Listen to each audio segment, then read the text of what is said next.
Hey y'all, it's Sarah with Papercraft Junkie, and I wanted to show you our first Junk Journal Junkies project. Our first inaugural project for the new digital printables membership called Junk Journal Junkies. This first one is a travel journal with 2 signatures.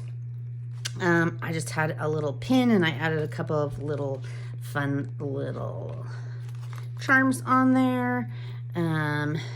So here is, let's make sure I got this kind of centered here so you can see it.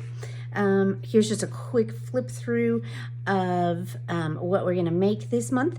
We've got book page pockets that we're gonna make. That's a whole nother video.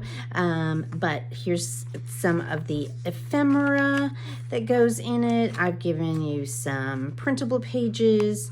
All of the little ephemera, more book page pockets.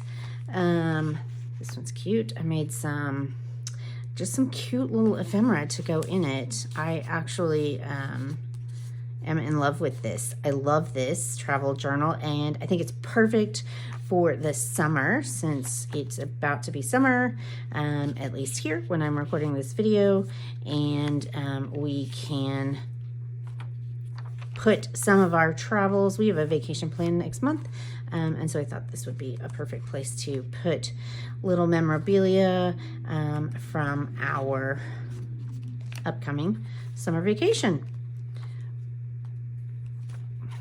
Okay, so just fun little, I've got 7 different types of book page pockets that I'm going to teach you how to do. I'll give you the printables, show you how to make the cover that I used, how I use the cover. You can make whatever cover you want also, but yeah, this is our first project. I hope that you're excited about Junk Journal Junkies as I am.